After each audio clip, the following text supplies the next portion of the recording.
In this lecture, we will learn about important biometallic alloys. As we see, there are two terms, biometallic, which means that we are using certain metallic alloys which are biocompatible. So, in this particular lecture, we will learn about certain important biometallic alloys which are utilized for biomedical applications such as hip implants and other things. And why biometallic materials? Coming to that, there are three classifications of materials: ceramics, polymers and metals. And ceramics, they are known for their brittleness and their poor processability, because if you take a ceramic and we just tend to drop it, it will basically break. And again, owing to their very high melting points, ceramics are very difficult to process. And then coming to polymers, polymers are very soft, but they are very highly compliant. So, they may not be that stiff, they may not be utilized, they may not be so good of a candidate material for providing a skeleton for a particular implant. And then metals, they come out as ideal combination of stiffness and the rigidity with ease in processing. So, overall we see that ceramics, they are highly brittle, though they can be used as a skeleton material, but they are very brittle. So, they require certain toughness to them, and because of their higher melting point, they are also poor processable. And then polymers, they are extremely soft and they cannot really serve as a skeleton material because of their lower stiffness. And again, they have very poor wear resistance as well. But metals come out as winners because they have ideal combination of stiffness and rigidity. At the same time, they can be processed very easily. And the application of biometallic alloys, basically it is very vast. Why? Because they have very good physical properties, very good strength, hardness and ductility, and they are widely used for the joint and bone implants in locations such as bone replacements, bone repairs, metal plates for fracture. Like once we if we undergo any fracture, we need certain support so that in the meantime it can provide a supplement to the bone in terms of sharing the load, and then it can also allow the bone to heal with time. So, that is the reason we also require sometimes metal plates. And then there are some dental implants which are used as fillings and posts. They can also be screws and staples for the dental implants, and they can also form as a part of other devices such as in the pacemakers and catheters. They can be used for proper functioning of the heart while utilizing this artificial heart. So, artificial heart pacemakers, they utilize biometallic implants to a large extent. So, we see that the biometallic alloys, they extend their application for bone replacements, bone repair, in terms of supplying the metal plates or for supplementing the bone surrounding it, dental implants, and as secondary materials such as in pacemakers and catheters. But what is the problem with the metallic implants? The basic problem with the metallic implants is that whether they are biocompatible or not, and secondly, since they are metallic, they can be very prone to resistance. They are very prone to wear. So, the resistance to wear is very limited in metallic materials. Also, metallic materials are also known for their higher corrosion. So, they have very poor corrosion resistance, and again the body fluid environment is also very unhealthy because it is very severe. It has very severe conditions with pH varying from very low to very high, and then it should be able to survive that particular pH as well. And with certain contaminants which are flowing through the body, the corrosion becomes a very critical problem. So, the overall problem with the metallic materials are its biocompatibility, its wear resistance, and then its corrosion resistance. And we will discuss all these parameters with respect to the application of this implant materials. For overcoming the biocompatibility issue of biocytotoxicity, because if these metallic materials, if the ions are released into the body, it can be very irritant, it can be even toxic to the material, to the body. So, generally there are some coatings which are applied on the metallic implants. Those can be ceramic coatings with certain porosity. Ceramic not only provides a biocompatibility, it also can render much more enhanced wear resistance to it, and also much more corrosion resistance in the body fluid environment. So, that is the overall trend, that the implants are basically coated with certain ceramic materials, and this particular metal implant will provide the overall structure, overall strength, it will serve as an overall scaffold, but the biocompatibility, the wear resistance part and the corrosion resistance part will come out basically from the ceramic. So, that is the overall problem with this metallic material and how it is being handled in the current scenario. And the overall material processing is very critical, because we have to take extract the metal, process it, achieve something tangible, and then do certain biological testing to be able to use it as a biological implant. So, the overall process flows like this: material excavation, it then goes to material shaping to achieve a tangible form, then the product finishing to finish it to certain scale, and then do some surface engineering, because we require certain surface treatments, nitriding or any biological coating, and then it has to be tested in vivo, in vitro, and then in vivo. In vitro means outside the body, in vivo means inside the body, and then it has to be marketed after some clinical trials, and then it can be utilized as a biomedical insert. So, that is the overall ball game of utilizing a biocompatible biometallic material. The first step is excavation. Generally, all the metals are basically stored as in the form of oxides, sulfides, and all that as minerals, and then the mineral has to be excavated from the earth, and then ore has to be separated. Ore is a more beneficial form of a mineral, that it has to be beneficiated, and so that we can achieve that particular ore, be able to refine it, extract it, and then make it a useful material. So, first of all, we excavate the mineral from various resources wherever they have the deposits, and the second step is the ore separation and its beneficiation, and third thing, once we have achieved the ore, basically we refine it to achieve a pure metal. So, we refine it, we do the extractions or the refinement in terms of achieving pure metal from its ore, and then we optimize the composition. If we are able to achieve only iron and we want to get something of iron with chromium and with nickel to get stainless steel, we need to alloy it with chromium and nickel and then do the secondary processing. So, this particular also involves some alloy additions. So, now we have a material of stainless steel which can be utilized for shaping it or doing something else later on. So, this is the overall process of excavation. We are able to get a pure material form and we are able to alloy it with the required composition, so that we have a material available for any further use. And then second part comes is shaping, and once we have obtained a particular material, like we have stainless steel now with us, we need to be able to use that particular form of material. It can be in the form of it can be utilized by casting or forging or rolling. We need certain tangible shape of a material. So, it can also be in the form of powder. So, we can achieve the powder via atomization, or we can also crush it to make a powder. We can also do certain heat treatments, and all these processes will lead out to material which can be utilized for shaping it to near net shape later on. So, this particular processing, the casting, forging, rolling, will yield the material in terms of some usable form or in some certain shape, such as billets, such as rods, powders, sheets, etc.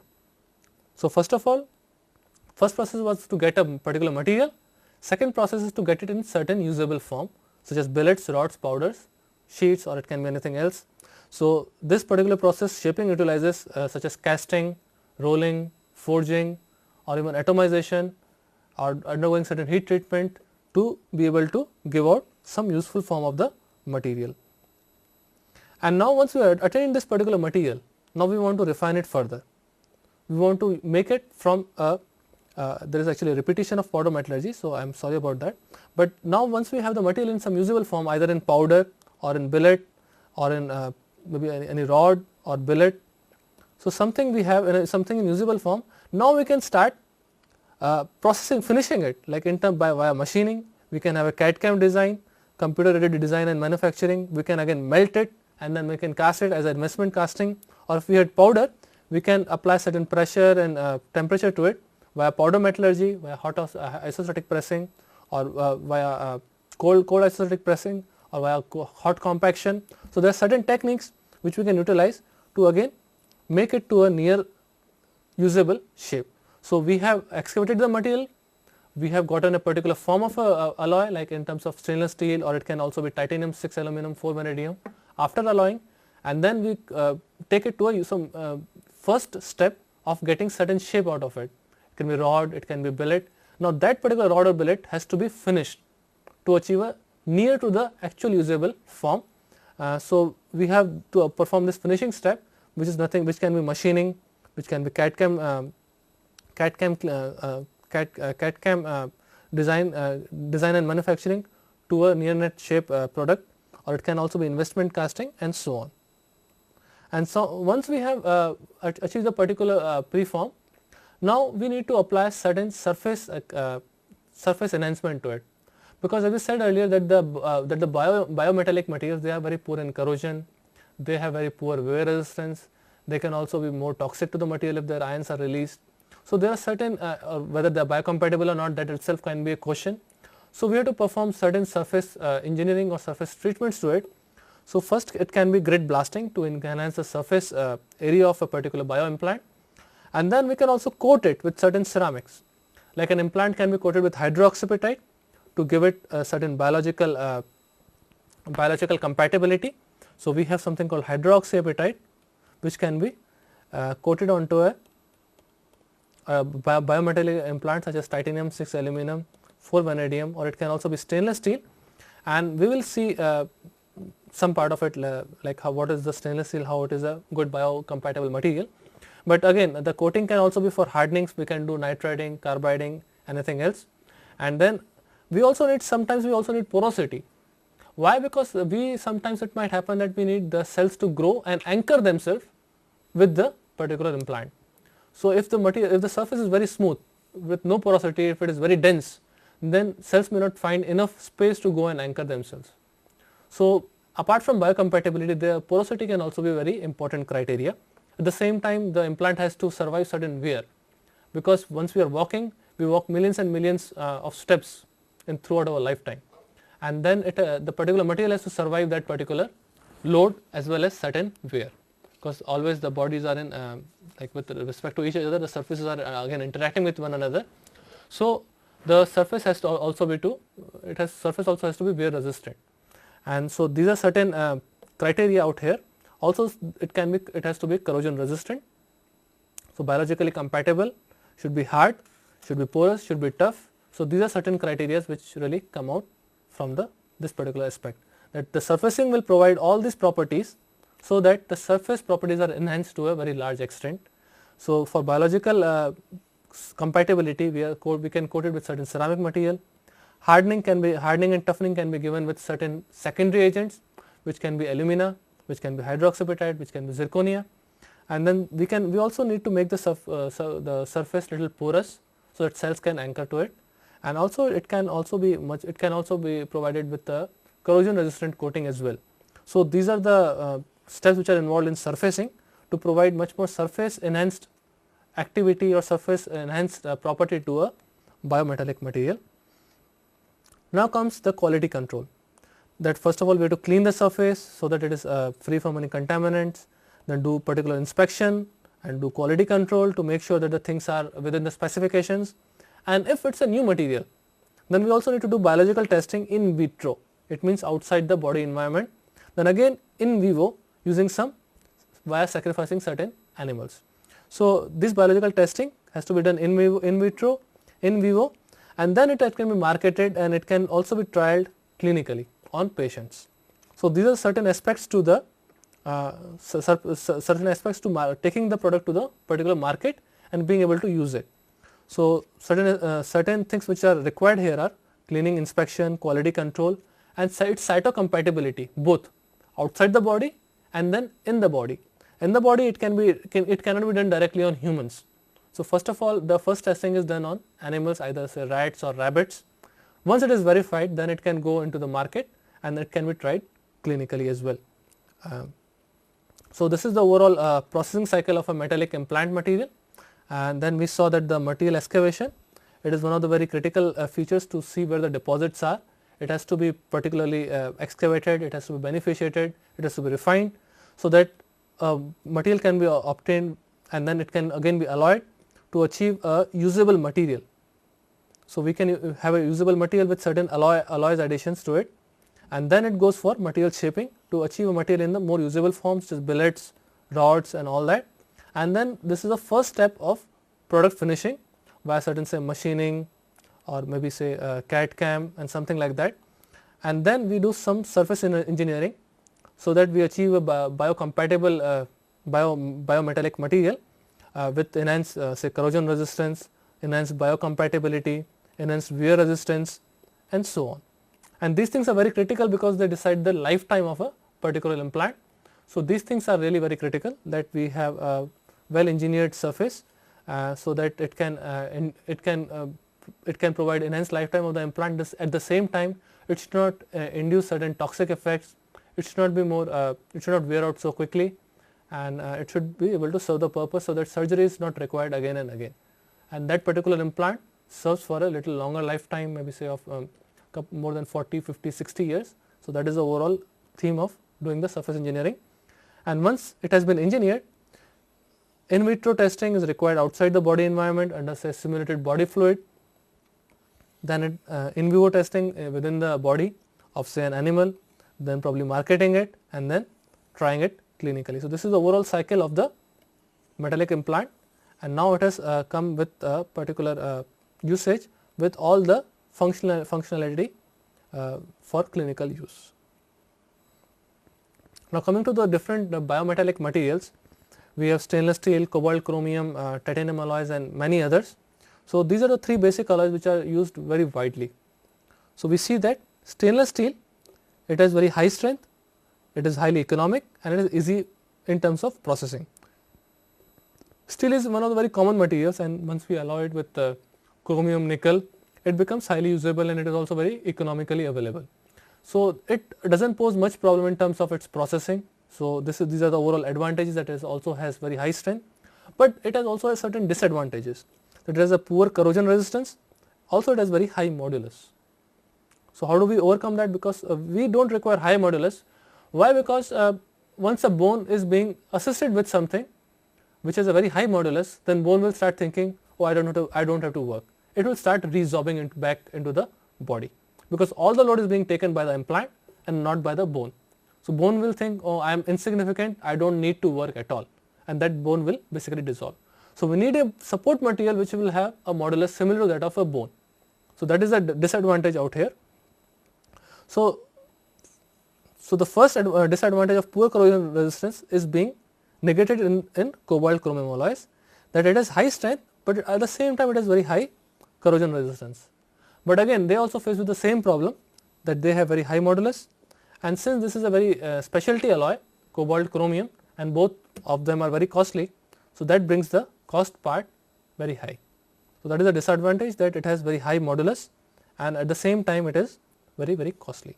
So we saw that stainless steel, it is good in terms of strength, it is economic, it has easy processing, but it has poor corrosion resistance and very high modulus.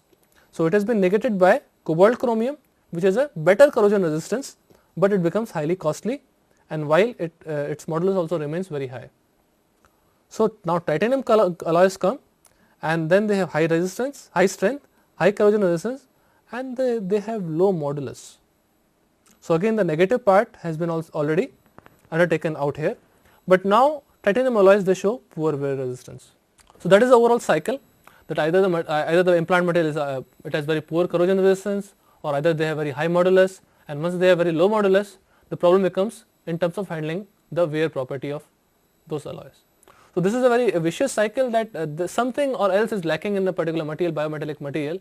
So always we require a combination of certain materials, and one single material cannot take responsibility of all the functionality which is expected out of it.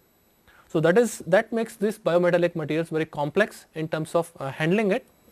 And again, the release of metal ion, it can induce reaction with the body, it can cause irritation in the body, or it can even be toxic when released in the body. So all these aspects also have to be considered while designing a biometallic material.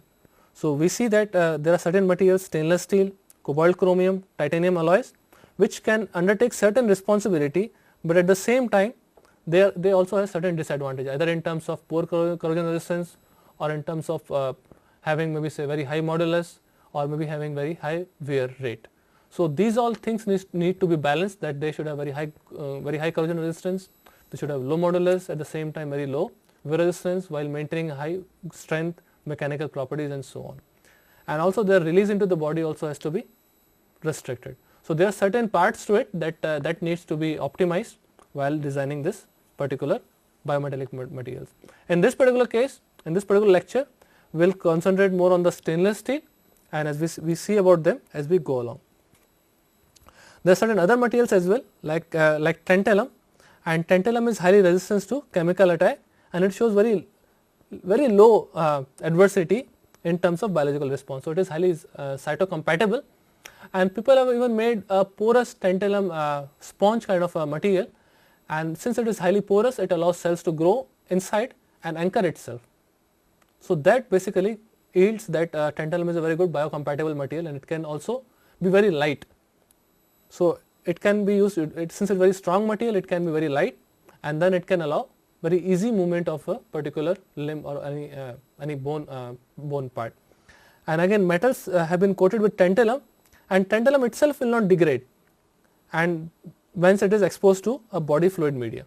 So this tells that tantalum is one of the very stable materials in the biometallic alloy state, and then it has been very widely used in the clinical applications. So we see that tantalum is highly resistant to chemical attack, so it has a very good corrosion resistance. It shows very little adverse biological response. It means it is biologically stable, it is not getting affected by the body environment. At the same time, it is not degrading in the body fluid media, which tells that it is highly really stable, and it will not get released into the tantalum ions will not get released into the body. So tantalum has been widely used in the clinical applications for more than 50 years. Say because of its high density, it can be utilized as a radiographic marker. Because of its high density, it will appear a little blacker once we are utilizing some radiographic markers, and also it is also being used as a material for permanent implantation in bone, and since it is antiferromagnetic in nature, it will not interfere with the magnetic resonance imaging scanning by MRI. So that is also one of the reason it is also used in the vascular clips. So its high density is good for very good as radiographic markers, and its antiferromagnetic nature is utilized in the MRI as in the vascular clips. It is also used for repair of the cranial defects. Also it can be very flexible and for preventing the arterial collapse. So it is also used as a stent material in the vascular in the arterial collapse in the artery regions, and again it is used as a stent to treat biliary and arteriovenous fistular stenosis. So it is also good for treating certain anomalies, and it also used for fracture repair and for dental application. So this is all the wide variety of tantalum just because of its very good cytocompatibility. It is not able to it is highly stable even in the body fluid environment, and because of its high density is utilized as a radiographic marker. It is also antiferromagnetic in nature, so it is utilized in the vascular clips, and it is also utilized for repair of cartilages or arterial collapse as flexible stent. Because of its high strength, it can really replace all that, and for fracture repair and dental applications. So this also tells that tantalum is also one of the very widely used material, and there are certain other metallic alloys as well which are utilized in the biomedical industry, like nickel and nickel based alloys are used in certain medical treatments and devices. It is basically it can also present as a contaminant in the fluids for intravenous administration, or they can be also released from the surgical implants and other medical devices. So they can also basically enter the body environment, and they are also again used for different medical treatments and devices. So the release can be very irritating, like it can be again toxic, it can be irritating to the body. So it can act as an irritant as well. So this is though it is utilized in different medical treatments and devices, we have to basically check the release of nickel ion into the body under those conditions. So that thing has to be taken care while utilizing nickel. Magnesium is a very lightweight metal and with with beautiful mechanical properties because its properties match to that of a natural bone. So it can serve as a very potential biocompatible material because it is osteoconductive, it is degradable, and it can also be load bearing.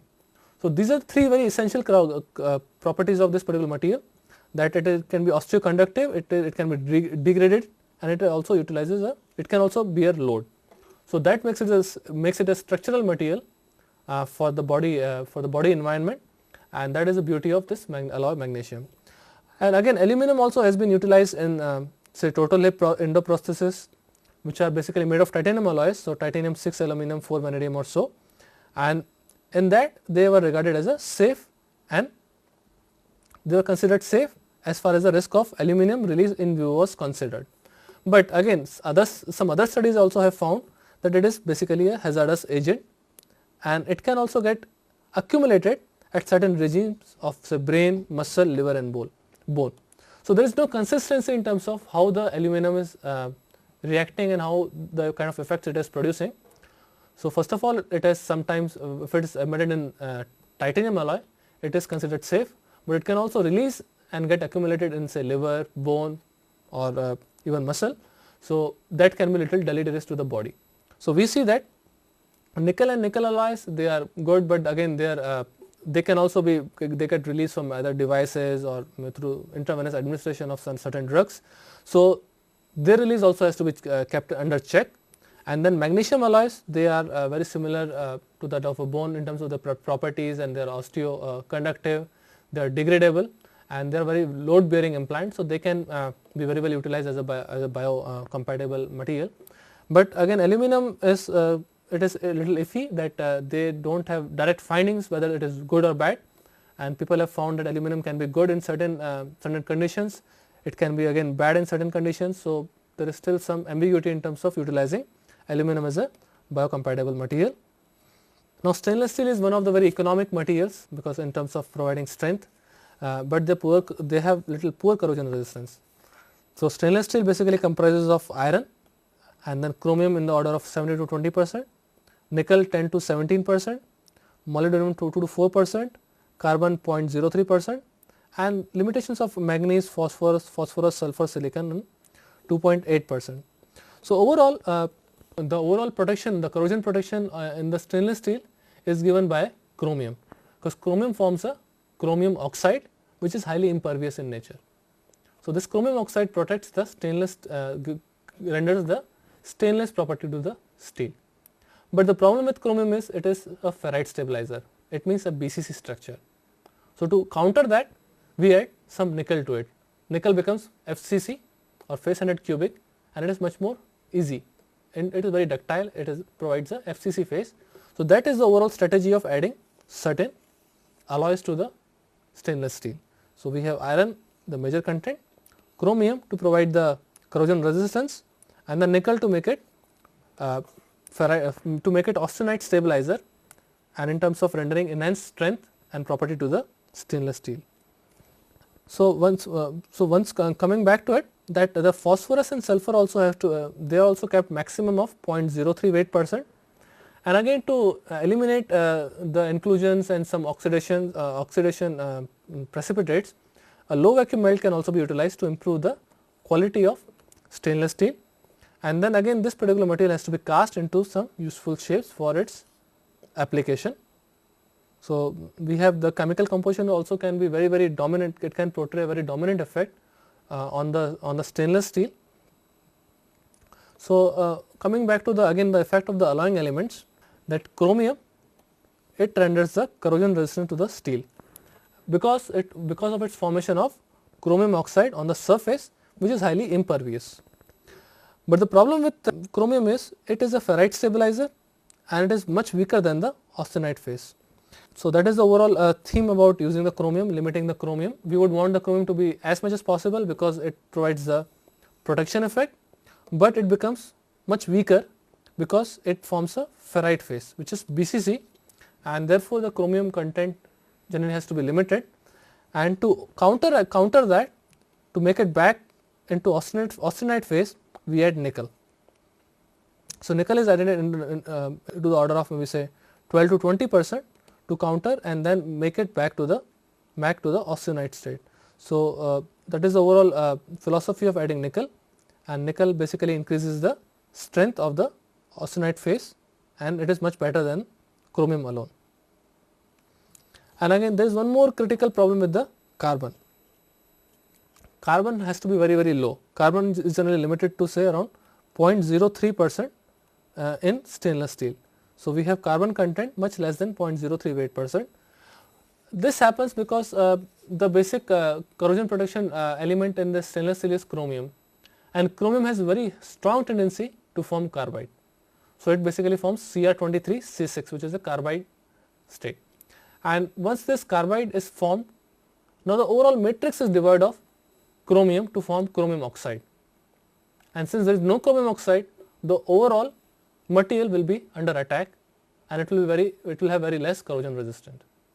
So, we see that with the overall theme of having low carbon content is to avoid the formation of Cr23C6 carbide, and this carbide basically forms on the grain boundaries and it sensitizes the material. What is meant by sensitization is that we have certain grains and then this chromium basically combines with carbon to form precipitates.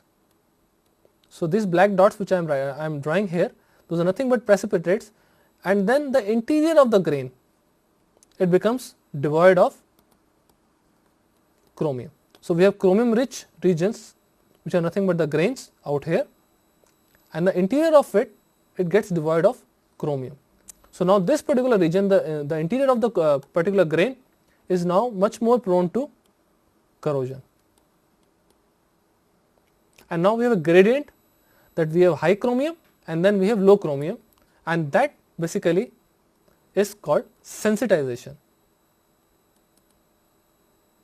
where one will act as a cathode and one will act as an anode. So, the interior of the material can form a local galvanic cell and it can basically eat out the core of the grain. So, now we have one region which is very rich in chromium, which is chromium 23C6, and now the interior has been devoid of chromium, and this can really form a disbalanced region, or this is called sensitization of a steel. So, that is what basically deteriorates the corrosion properties of stainless steel. So, that is the reason we want to keep a minimum content of carbon in stainless steel. So, basically we can reduce the corrosion damage to the steel.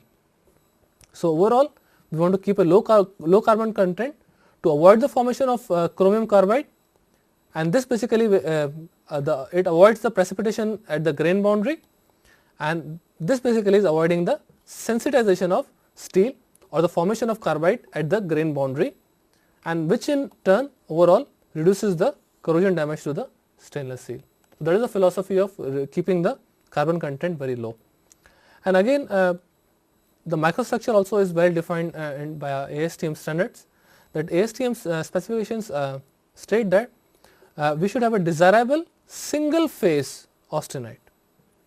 So, to achieve a single phase austenite, we must add some nickel to it, and it basically says no ferrite, BCC or carbide phase. It means keep the carbon content less than 0.038%, so that there is no formation of carbide, and chromium is available for imparting the corrosion resistance via formation of chromium oxide layer.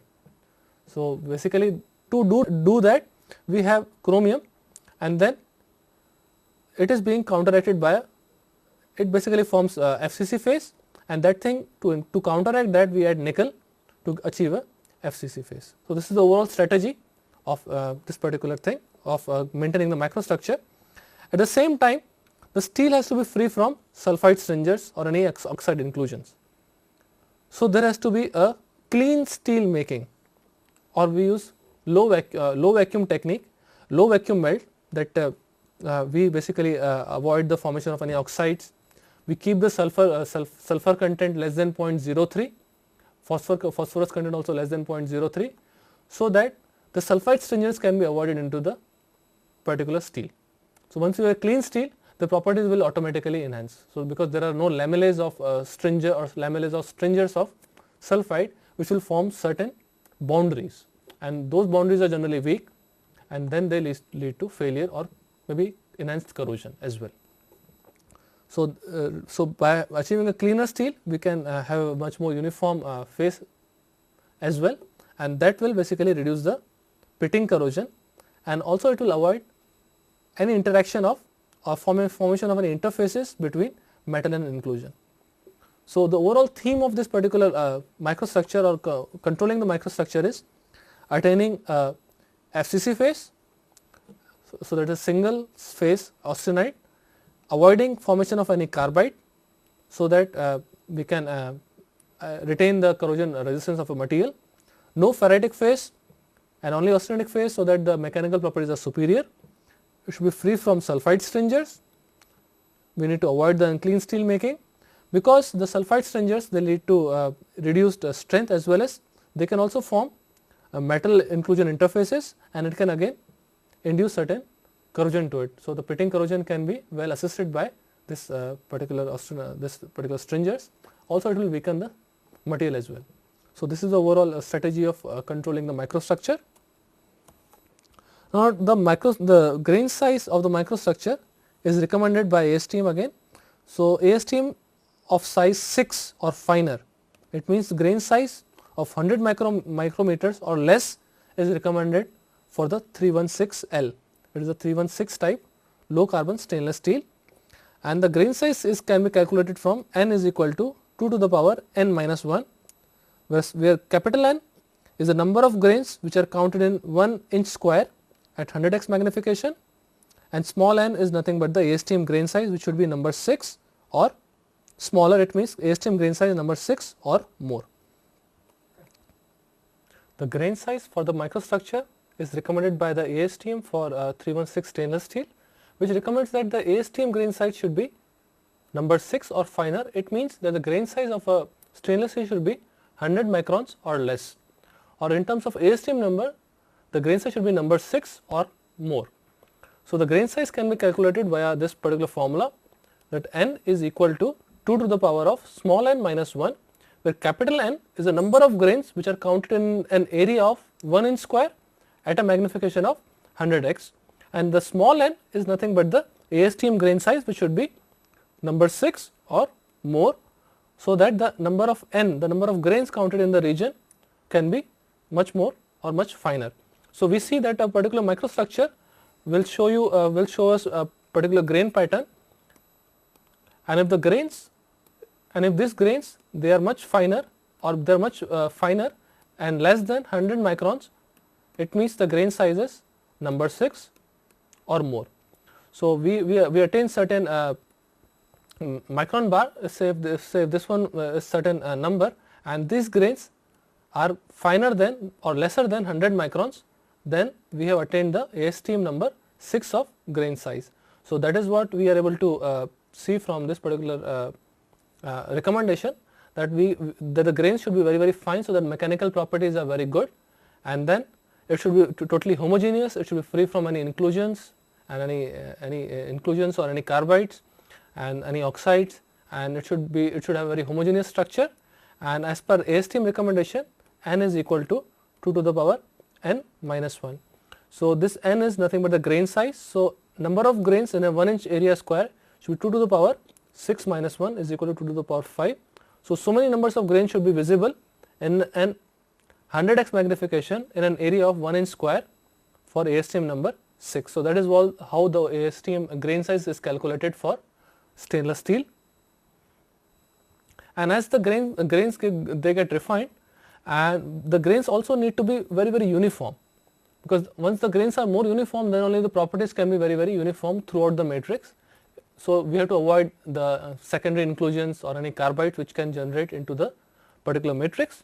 So, we need to have more uniform grain size as well, and again the fine grains will enhance the mechanical yield stress. So, this is basically given by a particular equation, sigma y is equal to sigma I with an inverse relationship with the grain size.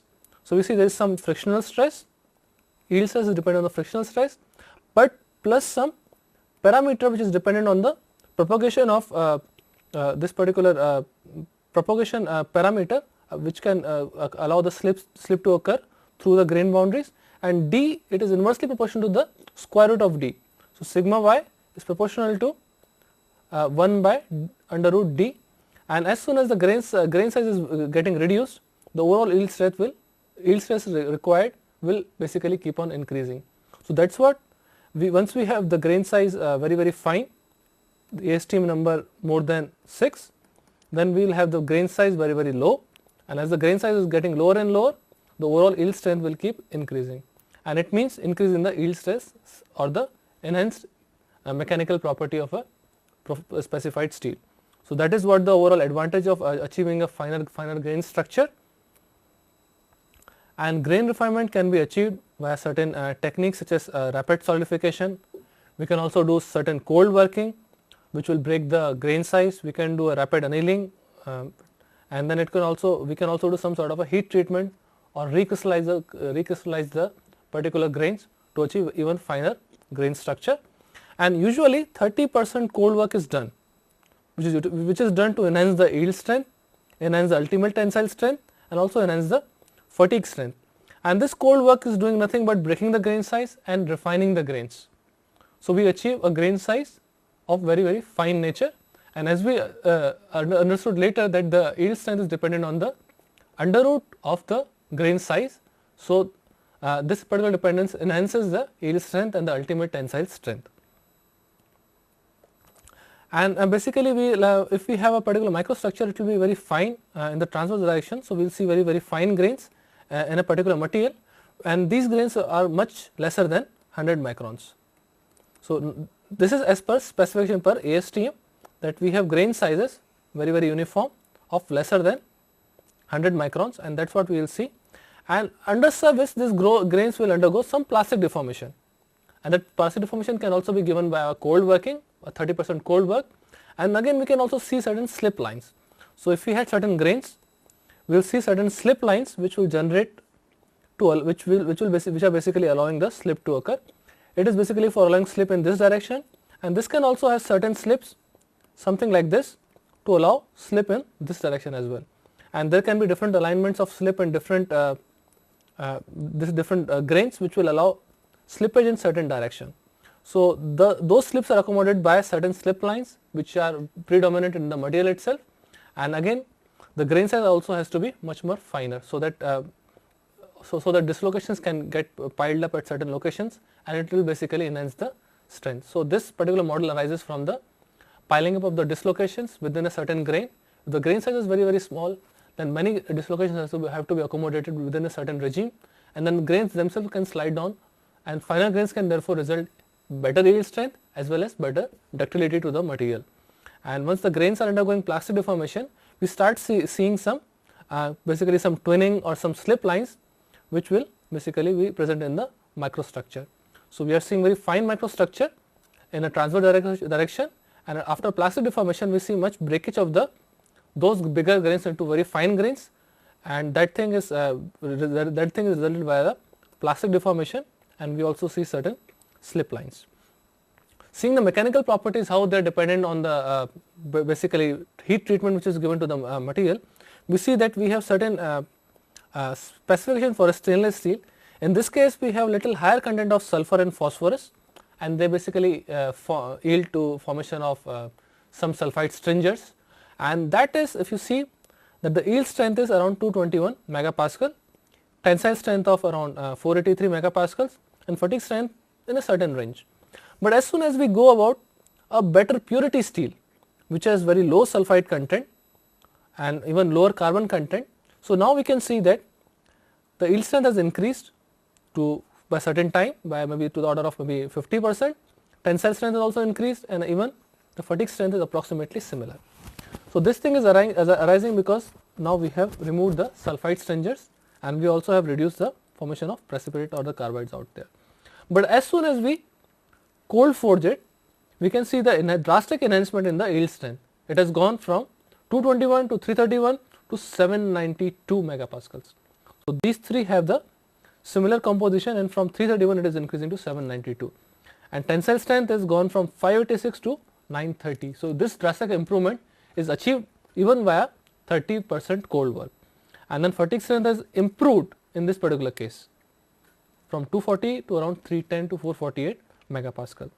One thing to remember is the E or the Young's modulus is remaining similar or same for all of them, because the overall Young's modulus does not depend on the treatment or how the material has been heat treated. It is totally dependent on the overall material property. So, totally how the bonding is really occurring between iron, basically iron, chromium, nickel and all those.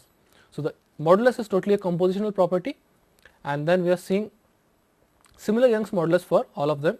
But if we go from 30% cold forging to a very high level of cold forging, we can see further enhancement in the yield strength. It has gone from 792 to 1213 megapascals. Tensile strength has gone to order of gigapascals, 1.3 gigapascal, and even the fatigue strength has gone up drastically.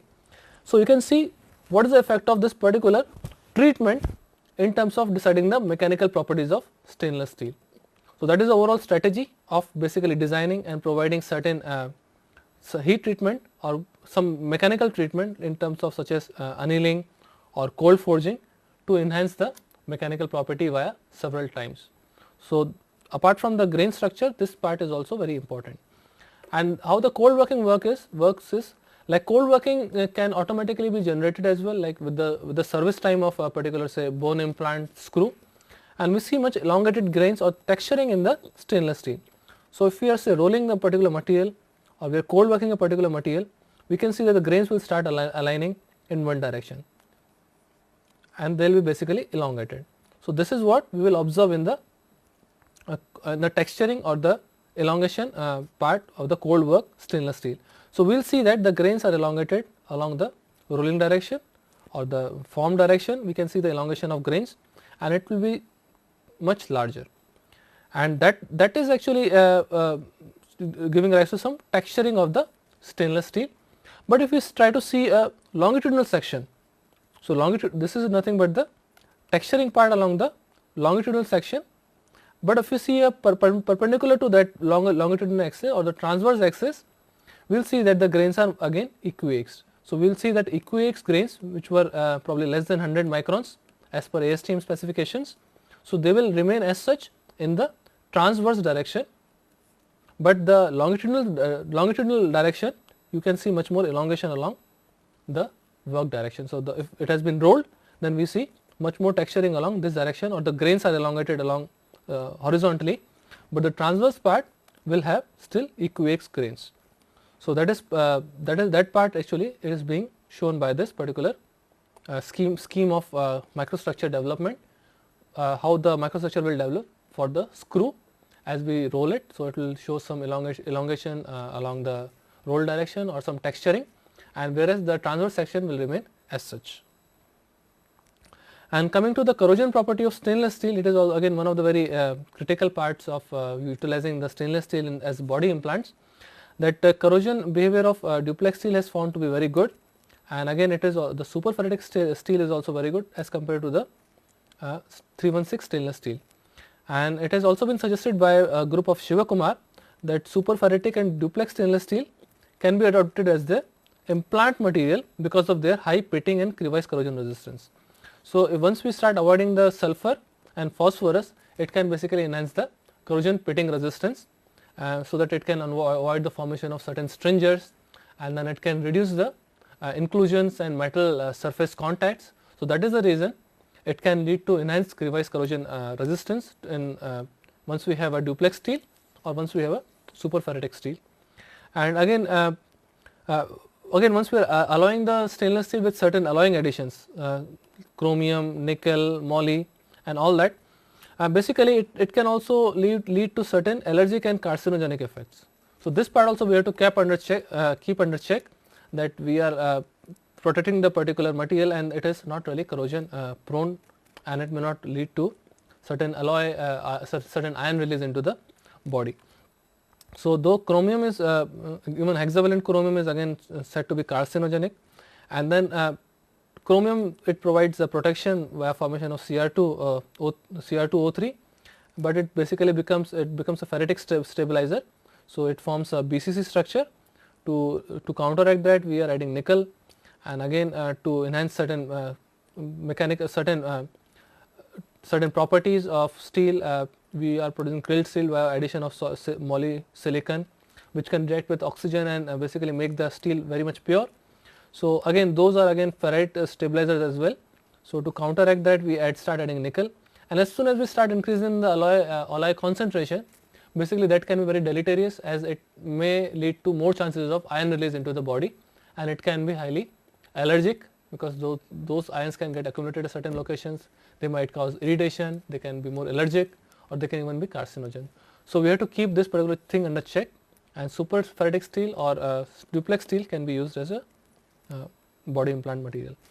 And again, it has been observed that in the case of stainless steel, some infected platelet fractures have been studied by a group of Hirlozer, and they have found that the absolute concentration of ions as well as the nickel chromium ratio in the affected regions, where basically it has affected the affected regions, they are basically they are richer in nickel by chromium ratio and they are richer in ions.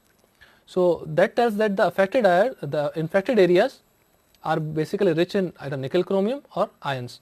So this tells that these are the culprits of causing the allergy reactions. So that is what we are able to see, that corrosion has to be very much kept under control, and because that causes allergy, and that thing is resulting out of some alloys, ions and the nickel chromium, and that thing is again found in near the infected areas. So that really tells that these ions are really have to be kept under control, and then we can improve the corrosion resistance of a particular bioimplant material. And basically it will come out to the overall thing that for initially we require beneficiation, the excavation of a particular material to form to achieve a basically pure element, and then do certain alloying additions to achieve a usable material which whose composition has which we can utilize, which is much more biocompatible, and then that particular material is basically fabricated via certain processing routes, casting, casting, rolling, forging, to achieve some usable forms such as billets, sheets, and so on. And once we have achieved that, then we do certain machining to it to provide a certain usable shape. Once we attain a certain shape, we want to give it certain coating so that the surface properties can be enhanced. So we basically utilize coatings of nitrides and all that for improved wear resistance, some coatings of hydroxyapatite for better wear and for better wear resistance, or rendering much more biocompatibility to it.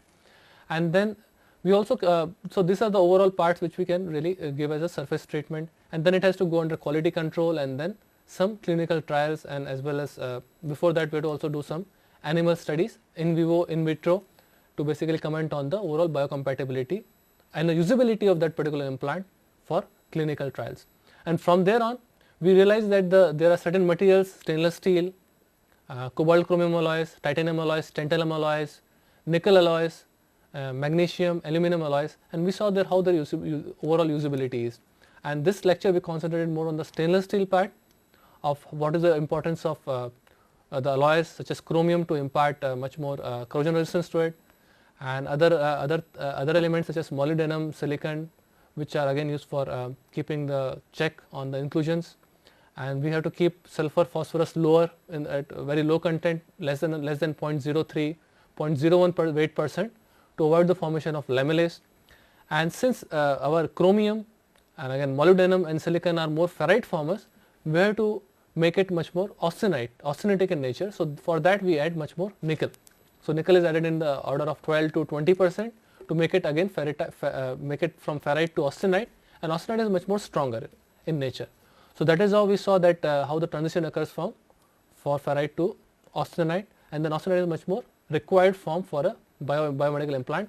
And then we also realized that there is some restrictions in terms of grain size, because finer grain size will render much more or better enhanced mechanical properties in terms of yield strength, tensile strength, fatigue strength. And again we saw that it also has to undergo certain forging or some sort of treatment. It can be thermal, it can be mechanical, so that the grains can be reformed to a much larger extent, and playing with the parameters, mechanical parameters, we can alter the overall mechanical properties of the material. It can be either annealing, it can be cold forging, and so on. And then we also looked upon the overall corrosion behavior, that duplex stainless steel or superferritic stainless steel are much better in terms of providing the corrosion resistance. But again the concentration of alloy ions or chromium, nickel can be found more in the affected areas or the infected areas, which can again be more allergic, which can again be carcinogen. So we have to keep a check on that as well, and that's how the stainless steel can be used as a much more biocompatible and as a biometallic implant material. So, basically we will end our lecture here. Thanks a lot.